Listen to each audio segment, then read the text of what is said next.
Hello, I'm Maggie Williams, and today is our first recording in the series about the business model canvas for our course Implementing Business and Products.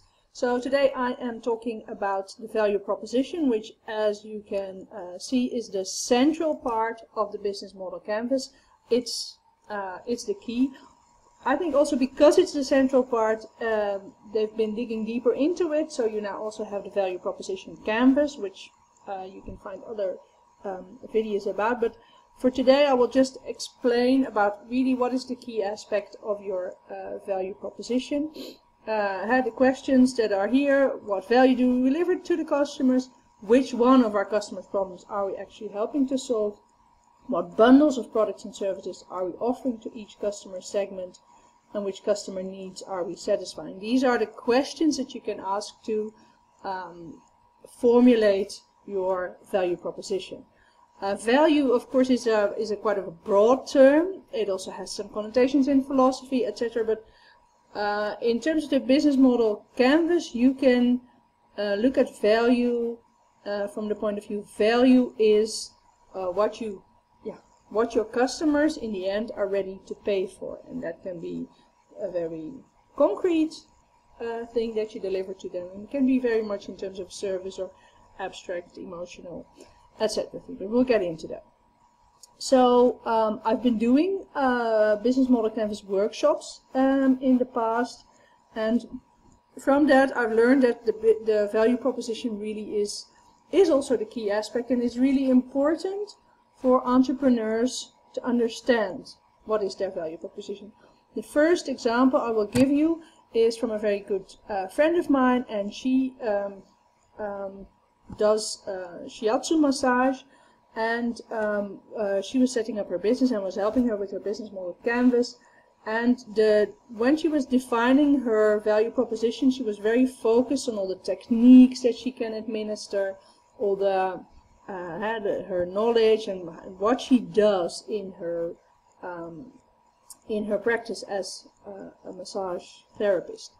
Now, what I really had to help her get out of is the idea that what she does is her value proposition, because in the end, that she does all these massage techniques, that is not what makes her customer happy. In the end, her clients are happy because they feel happy and relaxed afterwards, that they have less stress or less pain, whatever it is that they come to for help. So it is very common to mistake your key activity, what you do, for being your value proposition, but it's not. And especially in services like therapy, the thing what you do in itself is not your value proposition, but the effect, the gain or the pain relief that your customer has, that is the value that you're delivering. Now, what type of value can you deliver? Well, there are many different things to get into, but just to recap the definition, value proposition creates value for a customer segment, so not everyone, but you choose a type of customer through a distinct mix of elements. So there's more than one element that is important in general in creating that value proposition, catering to that segment's needs. Yes. So this value can be quantitative, for example, in terms of price, speed of service, or qualitative, in terms of things like design, customer experience, etc. So, what could be those elements? And there's a lot of possible elements, and I'm just going to go quickly run through them and give you some examples, because that's one of the things that I hope to give you by these videos, is a lot of examples, because otherwise it stays kind of abstract. Newness. So, for example, if there is a shop that at this moment has the Apple iWatch, then they are delivering a value that other shops can't. Or if your product has a certain newness, then you're delivering, if you are ahead, implementing a new technology, then you are fulfilling, realizing a value there. So performance, that can be very simply something like technical performance. So one washing machine will do the spin cycle at 1400 rounds per minute, and the other one at 1600, and that will deliver drier clothes. Very simply, performance standards. Customization, getting things tailored to your needs. This can be in terms of like a tailoring service in a shop that will make something shorter or longer for you, but it can also be not just in making it ready for you, but allowing you for creativity, such as sometimes you can online with different sports shoes, you can customize the shoes by choosing different elements to put on them. So that customization can create value in terms of uniqueness. Sometimes it's about getting the job done. You just want your car wash service or whatever, your bicycle getting fixed. You want a job that needs to get done. That's creating a value for people. Design, of course, can be a very strong thing in terms of value.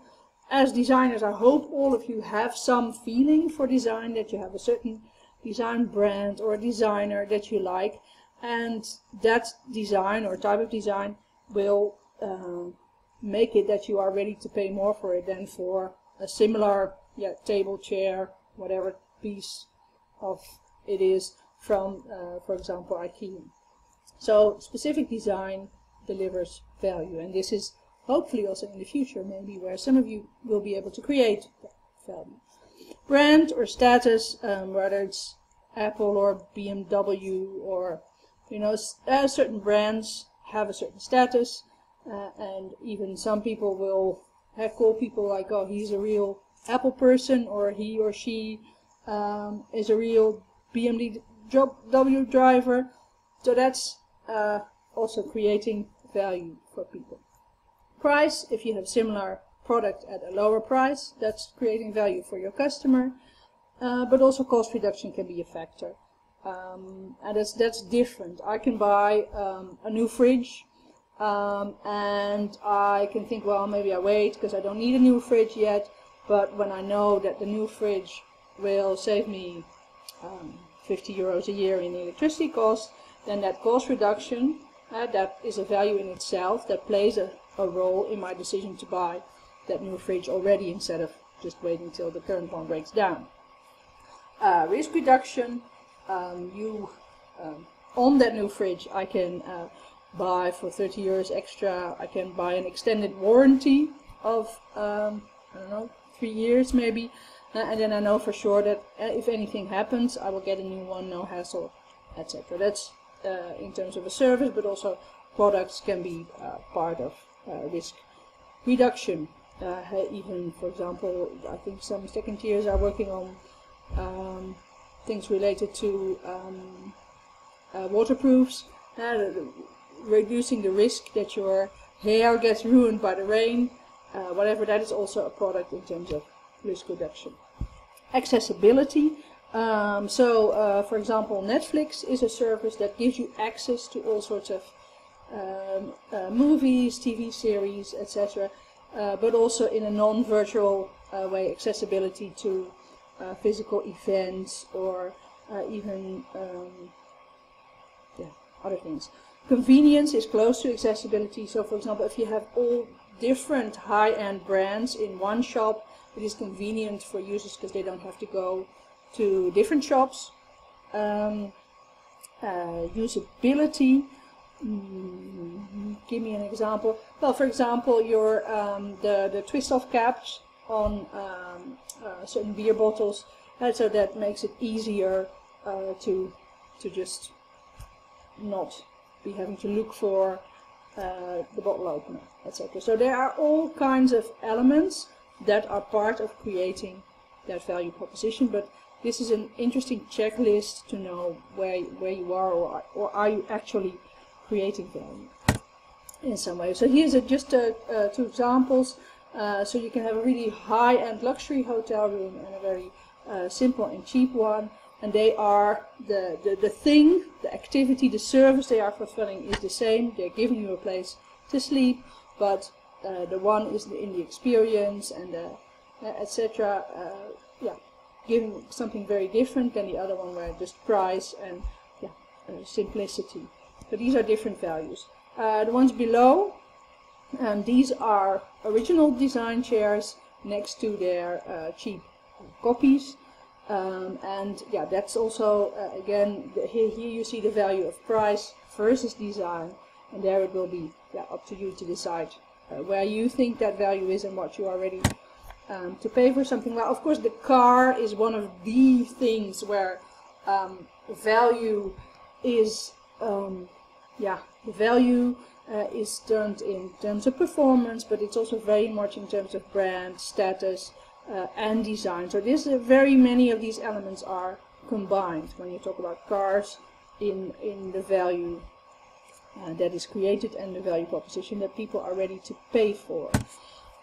So the business model canvas, the value proposition is in the middle. It's the key thing. So if you're working on it, this is really important to get it right, because if your key thing is not formulated in the right way, then the total value is a lot less. So a value proposition creates value for a customer segment through a distinct mix of elements catering to that segment's needs. You can offer more than one value proposition, so you can have multiple value propositions because you might have multiple segments or different mixes. Things to remember, the pitfall is to think that your key activities are your value proposition, and to be precise in how you word your value proposition, and then you can use the value proposition canvas to dig deeper into that. So that's it for now. I hope we're off to a good start. Make a good value proposition, revisit it, and in the end you'll have an awesome business model canvas. Thank you.